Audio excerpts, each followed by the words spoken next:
Ya bisa iya bisa enggak, tapi kemungkinannya kecil ya kalau sebelum berangkat haji akan diumumkan.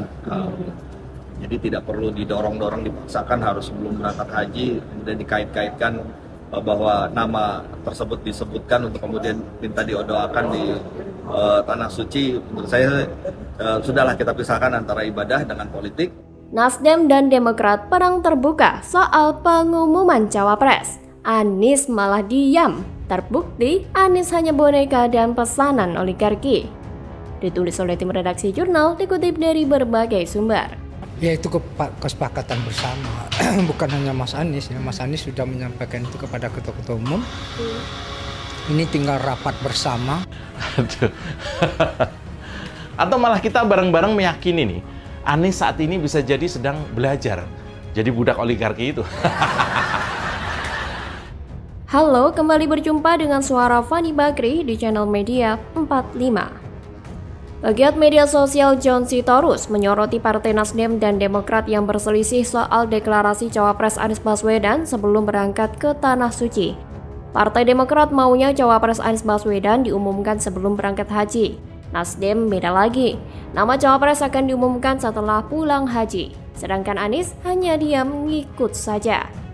Menurut John Sitorus, perbedaan pendapat antara kedua tersebut menandakan bahwa koalisi perubahan disetir oleh oligarki karena belum menemukan kata sepakat soal pinjaman uang. Hal itu disampaikan John Sitorus dalam akun Twitter pribadinya pada Selasa 20 Juni 2023. Sebelumnya, Partai Nasdem melihat kecil kemungkinan Anies Baswedan mengumumkan siapa sosok calon wakil presiden koalisi perubahan untuk persatuan sebelum berangkat menunaikan ibadah haji. Dikabarkan Anies akan menunaikan ibadah haji dan berangkat ke Makkah pada 22 Juni. Karena itu, Taufik memandang tidak perlu Anies didesak untuk mendeklarasikan cawapres sebelum ia berangkat ke Tanah Suci. Menurut Taufik, penentuan cawapres koalisi perubahan kekinian sepenuhnya menjadi kewenangan Anies untuk mengumumkan. Pasalnya, 3 partai di koalisi sudah menyerahkan mandat tersebut kepada Anies selaku bakal capres. Sebenarnya belum jelas juga apakah ada kesepakatan soal pinjaman uang atau tidak. Namun melihat fakta yang ada bahwa Anies seperti disokong oleh Bohir dalam setiap kampanyenya, maka ada kemungkinan Anies merupakan pesanan Bohir. Maka dari itu, wajar jika Anies disebut tidak lebih dari seorang boneka. Anies hanya politisi yang digerakkan oleh tangan-tangan pendana. Politikus yang bisa bergerak karena asupan dari Bohir oligarki. Sah-sah saja ketika melakukan penggalangan dana kampanye, yang aneh ketika dana tersebut kemudian diperjanjikan tertulis sebagai utang. Tentu patut untuk kemudian dipertanyakan, apakah hal tersebut kemungkinan berhubungan dengan pengerjaan proyek-proyek selama masa pemerintahannya? Apakah hal tersebut terkait dengan harga lem Aibon yang menjadi mahal waktu itu? Apakah itu kemudian bersinggungan dengan berbagai kelebihan bayar? Apakah hal tersebut berhubungan dengan proyek sumur resapan yang masif tapi kacau balau itu? Apakah itu ada hubungannya dengan berbagai proyek tak berfaedah di sepanjang masa pemerintahannya lalu? Jangan disalahkan bila kemudian timbul kecurigaan. Yang jelas pasti Anies Baswedan tidak semerdeka yang digambarkan. Anies Baswedan hanyalah politikus yang perlu uluran tangan Bohir untuk bisa mencapai tujuannya. Anies memang butuh pendana yang punya duit banyak saat ini. Karena kalau mengharapkan kadrun patungan buat biaya kampanye hampir mustahil. Malah kadrun yang akan minta nasi bungkus sama Anies. Cikeas, Caplin, dan Brewok, 3 nama yang saya sebutkan ini adalah oligarki. Jadi Anies mau tidak mau harus didukung oligarki. Tapi ngomong-ngomong, kadrun paham tidak apa itu oligarki? Jangan munafik. Kalau dukung lawan Anies disebut oligarki, begitu dukung Anies disebutnya donatur yang ingin Indonesia maju. Pret. Anies mau mengelak dan tampil bersih dari isu tersebut? Oh, tidak bisa. Tidak semudah itu, Bambang. Kebobrokan yang sengaja mau disimpan rapat-rapat wajib dibongkar dan ditunjukkan kepada publik. Anies sedang pusing saat ini, begitu juga dengan para Bohir. Cawapres belum sepakat, koalisi terancam bubar. Elektabilitas anjlok, mau minggat udah keluar duit banyak. Bisa rugi bandar ini. Bahkan mereka sedang dalam mode ofensif. Emosi sedang panas, darah hampir mendidih. Disenggol sedikit saja mereka langsung baperan dan sensi. Bagaimana kalau menurut Anda?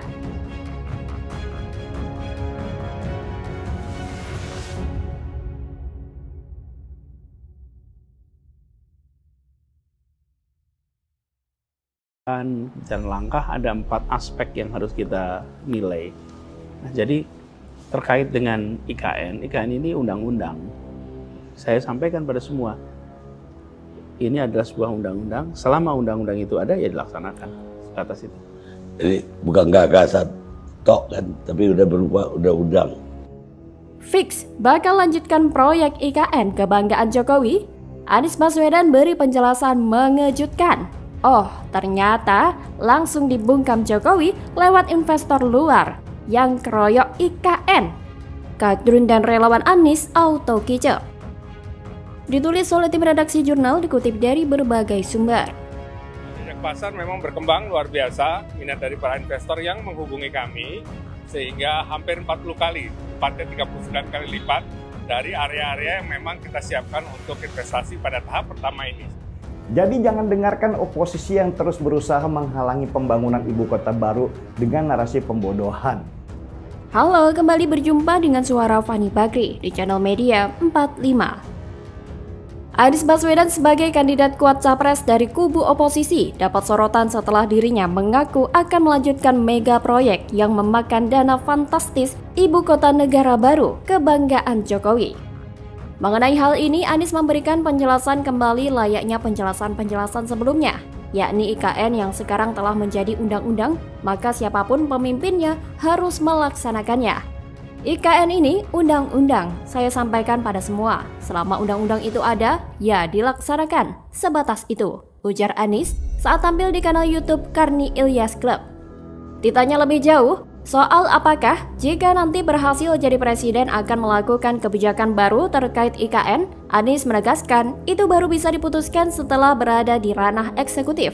Saat ini dirinya belum punya akses untuk menentukan mana yang harus dihentikan, dilanjutkan, diperbaiki, dan dievaluasi.